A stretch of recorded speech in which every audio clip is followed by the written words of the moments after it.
Hey, what's up, fight fans? Welcome back to Carlo Prusa MMA. Today I'm with a returning guest of the show. He is T-Rex. He is UFC fighter, Mr. Terrance McKinney, getting ready, returning to the cage. He's going to be taking on Damir Hadzovic, Saudi Arabia, February 1st. What's up, Terrance? How you doing on this fine Sunday, my friend? I'm doing great. It sucks I can't really enjoy the holidays like I really want, but everything happens for a reason. I can't wait for this fight. Can't wait for my daughter to be born. So like, just a lot of good news all around. You know what I mean? It's the perfect way to bring my daughter in, go get a bonus. All glory to God. I think we can really make a statement this fight.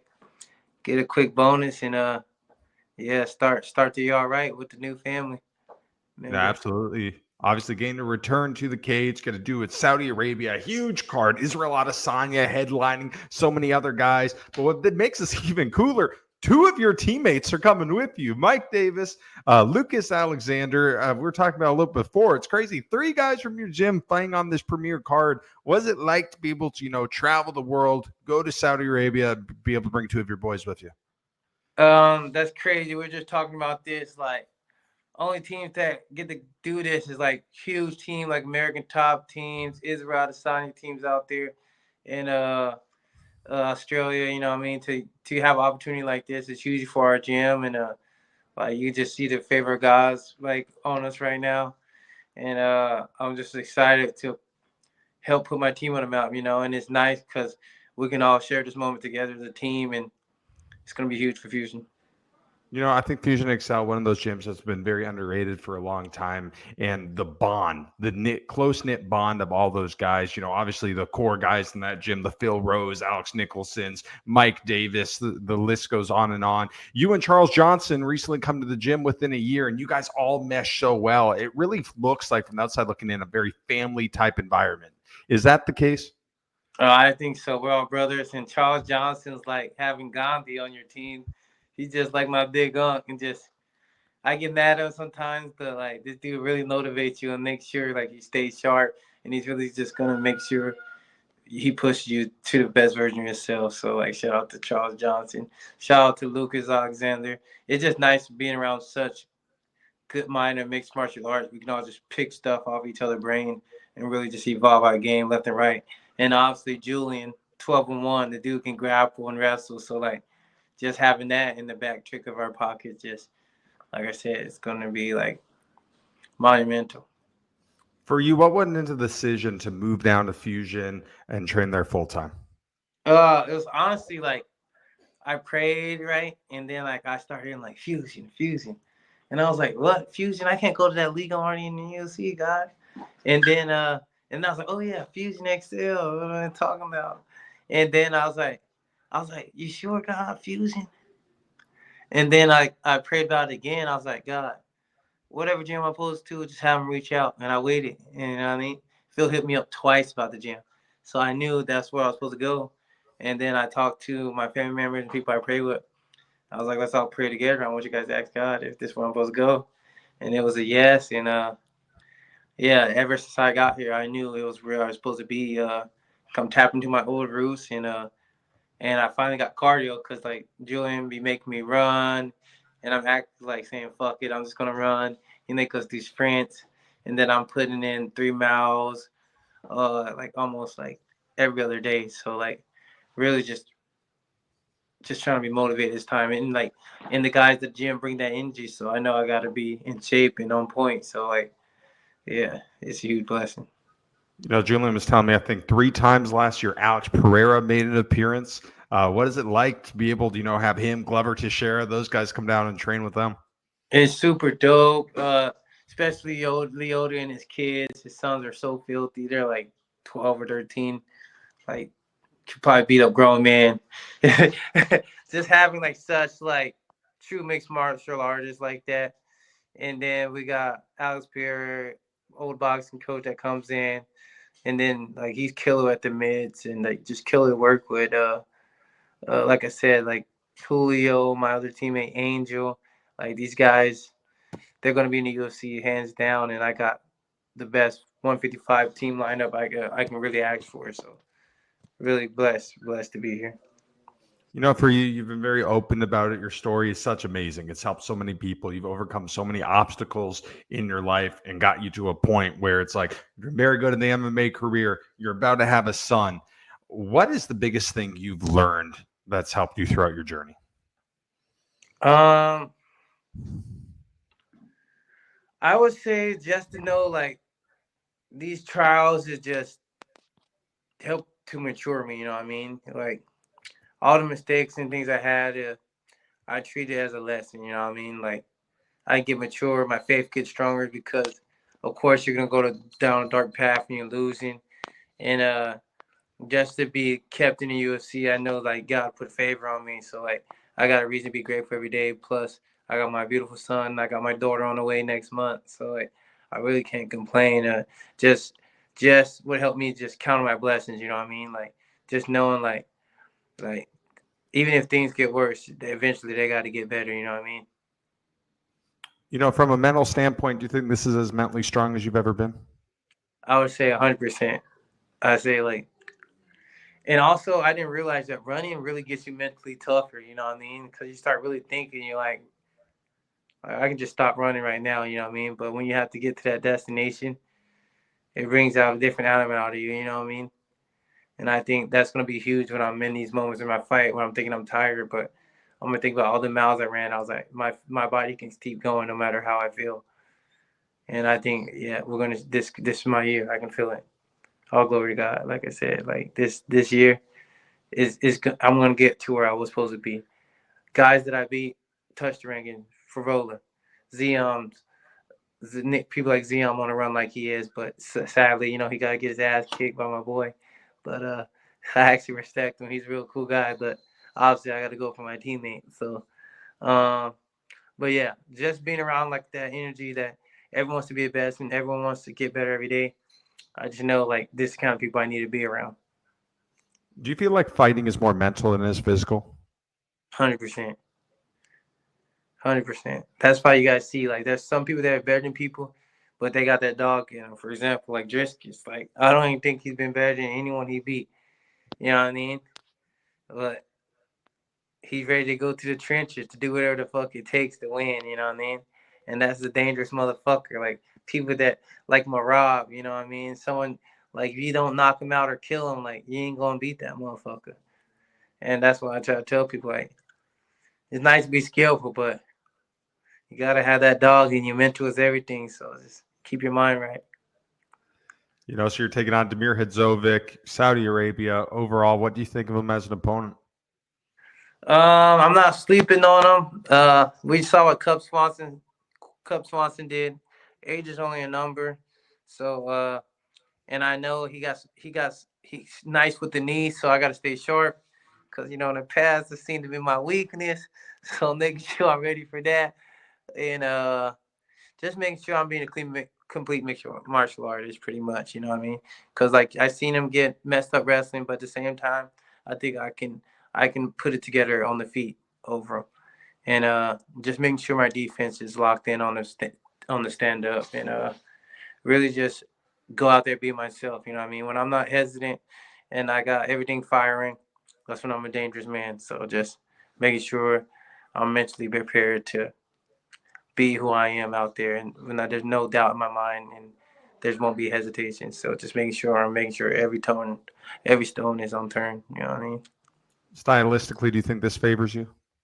100%. You know what I mean? Like I think this is a perfect opponent to come back to. So I'm grateful for the opponent, grateful for the opportunity, and I'm gonna make sure people see why I was their favorite, why uh, they got me the better favorite, and I'm gonna make sure. When I'm the better favorite, I like to show like, yeah, this is a reason why. You know what I mean? And I wanted to be shown again. You know, out of curiosity, like, do they look at that like before a fight? Will you guys be chopping up in the gym, and be like, "Hey, I'm a minus 400 favorite. I'm a minus 500 favorite." Do you guys talk about that? Nah, not at all. It's just like something I just seen today. You know, because people tag me, so uh, not something I don't care about. But at the same time, like you're gonna eventually see it. So, but Right. if I'm the favorite, I just gotta make sure, like, yeah, this is why. So Mike Davis just got announced a few days ago. He's fighting the guy that you have fought in the past, Ziam. In a situation like this, I mean, have you been talking with him a little bit? Do you try to offer some advice? How do you play that role if your teammate fighting one of your past opponents? Of course, I gotta give him pointers, you know. But really, you guys, Mike Davis, like I said, like besides like the injuries and stuff, like this guy's really like top notch. The dude's strong as hell, hits hard, like, and his grappling is superior. Like, at the end of the day, I feel like just by training him, I didn't really have to say much. So, and the dude got some fucking chin on him, so like I think he's gonna be perfectly fine. We just gotta make sure he shows up healthy. You know, when fighting with when fighting with teammates on the same card, do you kind of look at it as a double-edged sword? Like, obviously, it's great. They're going to be there with you. But if they win or lose, could that impact the way you go out there? Do you see any negative in it? Not for me, at least. Like at the end of the day, like I said, I'm about to have 2 kids. I'm like McConnell now. I can't afford to lose. I ain't trying to lie to you. I can't afford to lose. So like, I'm ready to really just get in the trenches. I really don't care what the fuck it takes. I want 3 wins next year. Smart wins, you know what I mean? I realize this is also a chess game. It's not about being a savage, taking a tough, dumb fights. It's about being strategic, you know what I mean? To get to me at a level to I can't fight a top guy that's favorable to myself. They ain't being a pussy. It's being smart. This chess, not checkers. That's why some people are ranked and some people are not. It's not just about being the best fighter. It's about being the smartest fighter. You know what I mean? Like you brought up Manny Moicano there, Yeah. in this day and age, I feel like personality entertainment has become such a big part of mixed martial arts. Use him for an example. He's been around for a while. When he started getting on the mic, F this, F that, money, pay me, pay me. He's a superstar, man. I mean, he became a superstar. You have other guys that put on characters, they act in a way that they're not because they know that it's going to get them the belts. They're going to get the paydays. How do you think mixed martial arts has been impacted by personality entertainment? And is that something you consider? Yeah, you got to consider it now. You know what I mean? And you got to be able to sell the fights, like they said, at the end of the day. So, and I think you see even Marab hit the switch, and he's been killing it. Motherfucker's funny as hell, for example. You know what I mean? You gotta kill every aspect of the game. Like the game's evolved. It's not just about being a better fighter. You gotta be marketable. You know what I mean? Like you can't expect the UFC to invest in money on you if you can't even invest in yourself. So it starts yourself. Show them why you're valuable. You know what I mean? No, absolutely. We see a lot of you do a lot of streaming, whether it be for the fights. Seems like you watch a lot of fights. You've been going off on the streaming, getting really interactive with the fans. Why do you think that's something that's important for you to do? Just to show them that I'm just normal, just like you. Um, I don't want anyone. I don't ever want to get to the point where I'm just thinking I'm better than anyone. You know what I mean? Like I don't want to lose myself once I start getting the money. I think that's why things happen for a reason too. So like I don't go off the deep end. You know what I mean? I'm not out there like Connor. You know what I mean? I want to be punching the old man. I want to keep my morals no matter how much money I get, and I just trying to make sure I'm a good rich man of God. You know what I mean? And once I'm at that point where I'm unchangeable and my foundation is strong, I know God's gonna bless me with what I need and what I want. You know what I mean? In this day and age, so many people watch mixed martial arts. There's so many eyeballs on it, and we have a term now called the casual fan. These are the people who are usually drunk. You can find them at B-dubs. You can find them in the stands when guys are changing positions on the ground, twist them in the you-know-what. You're humping each other, crotch sniffing. We go on and on with this. What do you think of these people? Does it annoy you? But at the end of the day, is it just something we need for the sport? Honestly, it's something we need for the sport. You know what I mean? Whatever puts fans in the seat at the end of the day. Like people can laugh at Jake Paul, but he's bringing eyes to the sport. That's why he's getting paid good money. So at the end of the day, like they say, even bad publicity is good. You know what I mean? So as long as they talk about me, I don't care if it's hate. My name's still getting talked about out here. They're like, oh, who's that? And then someone might think different. You know what I mean? You got to take it as a win-win.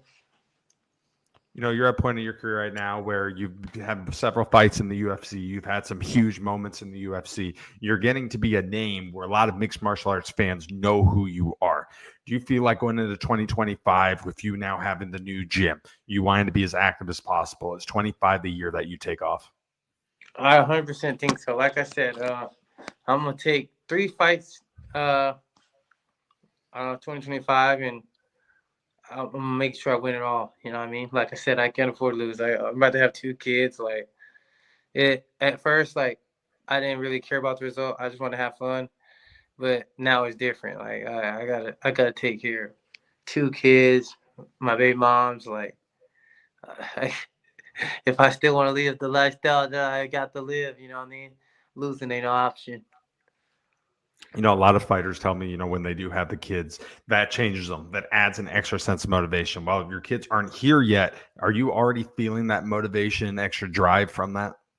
Oh yeah, cause them diapers, them and all the stuff you got to get for your kid before they're born, yeah, that adds a quick. You know what I mean? I just moved, so like the motivation is already there now. So You know, plus going just mentally, you know, like I said, I've seen all these guys having success, and there's no reason I shouldn't be in the rank. It's just I just had to have the right IQ, and you guys know anyone that knows Julian Williams, the dude IQ for fighting is stellar. So like we already been drilling everything to eliminate. And he knows what kind of athlete I am. He's like, you shouldn't even be getting touched, and he's getting my defense on point. Everyone working with Manny, working with Mike, just all these coaches, Edmund. You know what I mean? Like I'm getting the best like quality of coaches I can, and like I tell people, it takes an army to go to war, and I got that. So. You know, we talked about Julian Williams grappling, how high level and how amazing it is. You found yourself in a grappling contest over earlier this year, took on Sydney Outlaw. What was one of the reasons of doing that? Is that something you and Julian kind of got yourselves into? No, I wasn't with Julian yet when that happened. How did you like that? How did you like going out there and trying that not exhibition, but grappling contest? Yeah, it was sick as hell. We're in Abu Dhabi. You know, we got to go to Dubai for a second. It was a sick trip for sure. It was huge, and it was a good learning curve because you guys know senior outlaw grappling is ridiculous. So just getting to compete with a high level guy like that was cool experience. And I got to take notes from him after, like, you know what I mean? He put me on pointers and tell me things I can change, you know, slow down and things like that, and how to protect myself and not put myself in bad position. You know, so many people are watching the sport in this day and age, and, you know, they look at the big names. They look at the John Joneses, the Pereiras, the Habibs, and they're like, it must be amazing to be a fighter. This is like the greatest thing ever. Little they know, there's a lot of sacrifices that come with this. You know, before you get to the UFC, battling on the regional scene is one of the toughest things ever. You're basically losing money by fighting on the regional scene. Guys have the jobs, kids, wives. Obviously, you make it to the UFC. Yeah, the money's better, but, you know, there's still a lot of sacrifices with it. It's still a grind. It's still training every single day, you know, paying the gym membership. You may not have fights, obviously, every month. So there's a lot of budgeting that goes in there. You've done this for a very long time. You know, you're very determined to take it as far as you can and do this for as long as you can. What's made you stick with this for this long? Just like I said, being able to tell my testimony, being able to give God the glory through these victories, it's like, you know what I mean? It's what God called me to do, you know what I mean? Like, He saved my life, gave me a chance to fight, so obviously I can't quit now, you know what I mean? He raised me back to fight, and I knew this was what He called me to do, because sure enough, I made the UFC, and I know eventually I'll become one of the baddest men on the planet Earth, and there's only one place to get that title, and that's in the UFC, so I know what God has planned with me. I just got to make sure I'm mature enough to get the blessing that He had for me. Once I'm mature enough, I know they're going to be there. So just staying on the course, you know what I mean? Just enjoying the journey. Do you take a lot of pride in knowing you now have a platform that you can use to share your story to help other people?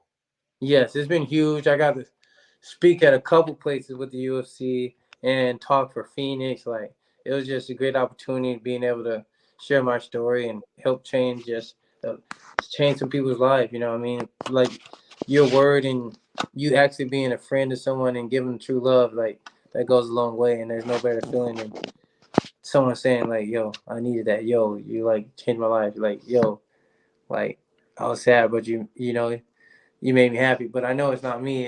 It's the Holy Spirit in me. You know what I mean? Like it's God. That's the light that's shining through me, and I hope I get to show the whole world that one day when I get the belt. That, you know what I mean? Like I told you guys, like you didn't believe me, but God did.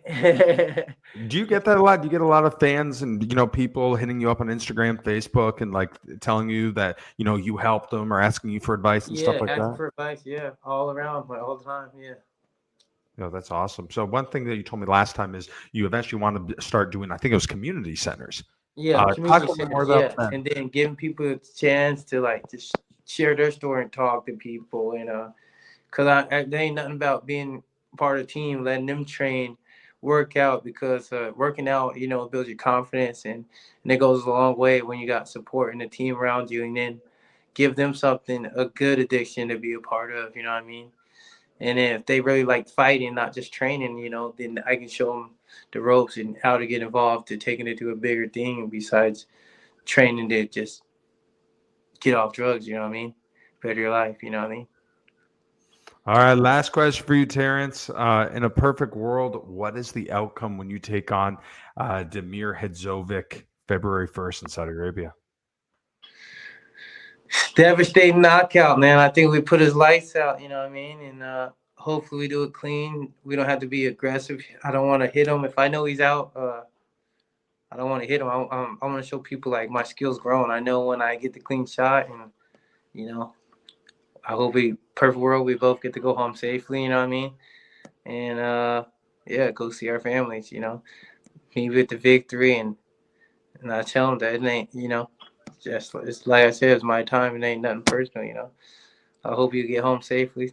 Go love your family. You got to miss the New Year's, you miss the holiday. Go home, enjoy your family. I wish that for both of us. But like I said, February 1st, we're getting another one on in the highlight reel for sure.